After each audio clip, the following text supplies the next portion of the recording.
I'd now like to move on to Dr. Satish Kumar. Satish, you are representing one of the newest of this family of associations in a really complex environment. And perhaps you could share with us how much of the work that you're doing is very, very specific to India, and how much you're able to borrow and share with the international community. Thank you, Melanie, for the invitation. I think I would like to extend my sincere thanks to International Energy Agency.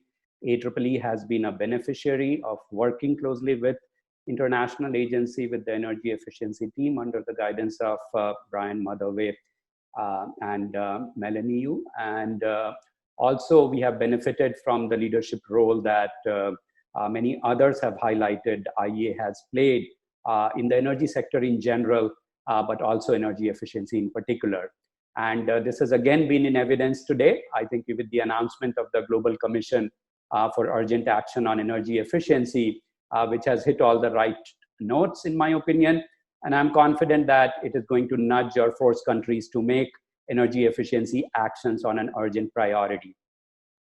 A little bit about IEEE, as Melanie, you mentioned that we are very similar to Alliance to Save Energy or European Alliance to Save Energy. And we are a policy advocacy organization, but we do have a pretty strong research and analysis team.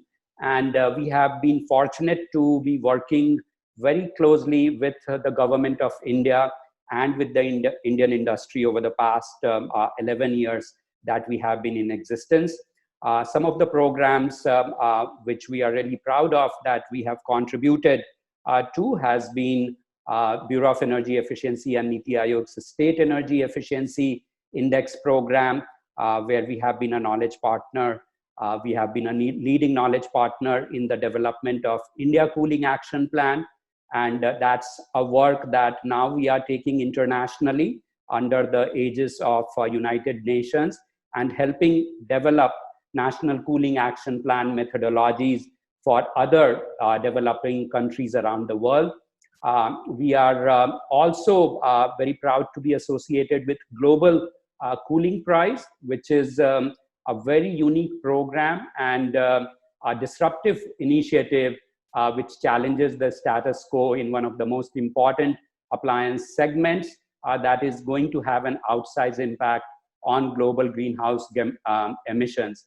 And there we are partnering with Department of Science and Technology. So IEEE, we have been working and active in the space for, as I said, 11 years. And as an input to the IEA Global Commission for fast tracking energy efficiency with urgent actions, we partnered with our sister organizations, ACEEE in the US and ECEEE in Europe.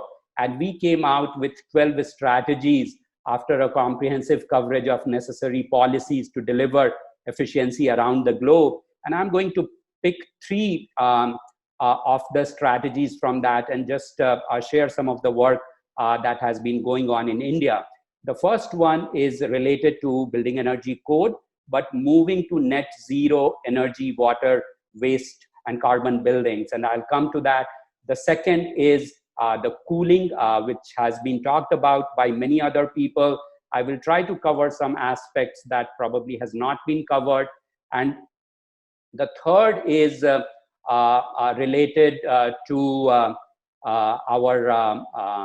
the behavioral aspects that Melanie has touched upon, which is getting, I think, a lot of interest and attention. And that is also in the context of energy efficiency, but also in the context of demand response program on how cooling loads can actually be turned as a resource for managing the grid in a flexible manner.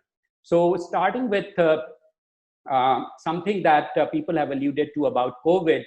So in a warming world, I think it is not unthinkable to divide the world's population along the lines of heat inequality between the cool haves and the hot have-nots. And this was brought home to many folks in India by one of the most defining images of the COVID-19 crisis, showing Indian migrant workers attempting to go back on foot from Delhi or other parts of the world to their home states, braving India's scorching weather when temperature was soaring up to about 47 degrees Celsius. And that leads me to what the countries may be doing to create climate resilience shelters. Today, we are talking about COVID-19. Tomorrow, we can be talking about a cyclone in the Bay of Bengal. And day after tomorrow, we can be talking about uncontrolled flooding in urban areas or in the river basins of India. And what we feel is that a new class of buildings need to be built out, I think, all over India, which needs to be climate resilient and which also needs to be net zero energy, water and waste buildings. But these are increasing trends in regulations for new buildings, but which cannot happen without government exceptional leadership. And is it possible for building energy codes, which are currently struggling to become mainstream in India, to start to think how can we actually start to incorporate net zero energy, water and waste ambitions for the climate resilient centers that we want to build out in the future, not just housing. The other thing that I would like to talk about, where India has shown some exceptional leadership, is access to cooling can be an effective means of preventing fatalities caused by extreme heat stress. Unfortunately, people living in tropical and subtropical regions have dramatically lower access to cooling. And we feel that government leadership mandating thermal comfort for all in the building design and construction for all affordable housing schemes must become a new norm. We simply cannot build buildings that will become inhospitable to live from day one. This kind of madness must stop now. India's India Cooling Action Plan, I think, is a great initiative.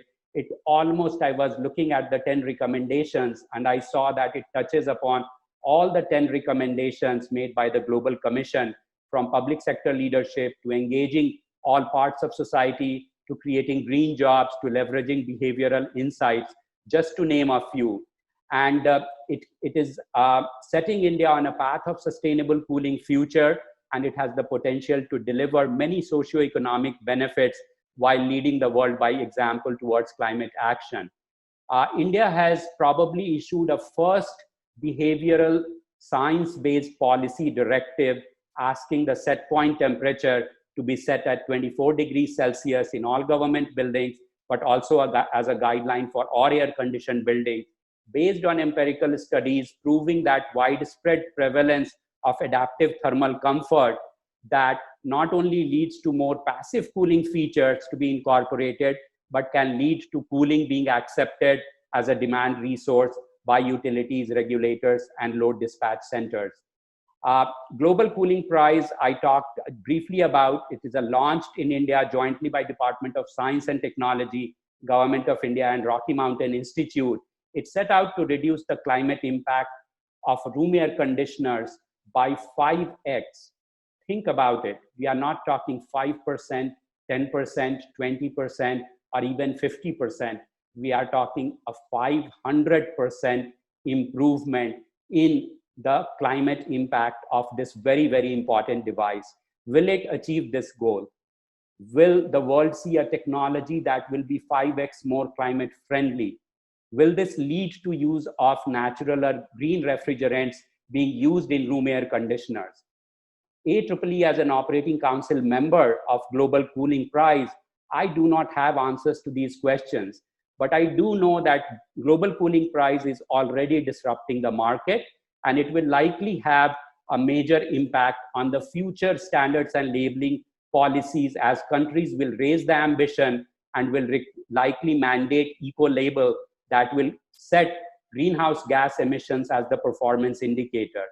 Government, on the other hand, I believe must provide incentives and encourage companies such as the 8 shortlisted companies consisting of Godrej, Daikin, Gree, Infosys, etc., to embrace innovation and set policies that will reward them for developing environmental friendly products.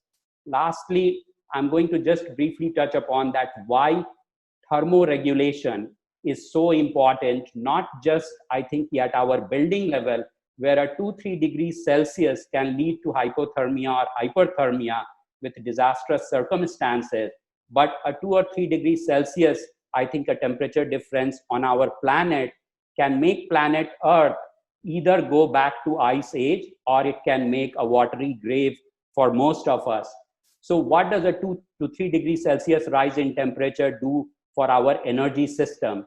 And this is one area where we think demand response program and the contribution of energy efficiency community on how to use energy efficiency and demand response as a flexible grid resource is something that is largely untapped, definitely in India. Of course, there are success stories around the world, but we believe that if application of demand response, a proven tool to manage peak demand, can effectively help India handle its burgeoning peak power demand, which has grown about 25% per year in Delhi for the last 5 years.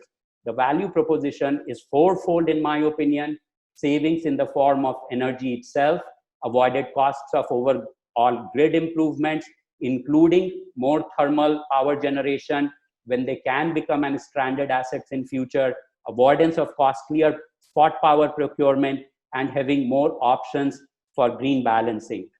In summary, I'm going to quote one of my favorite quotes by George Bernard Shaw, which is, "Reasonable people adapt themselves to the world.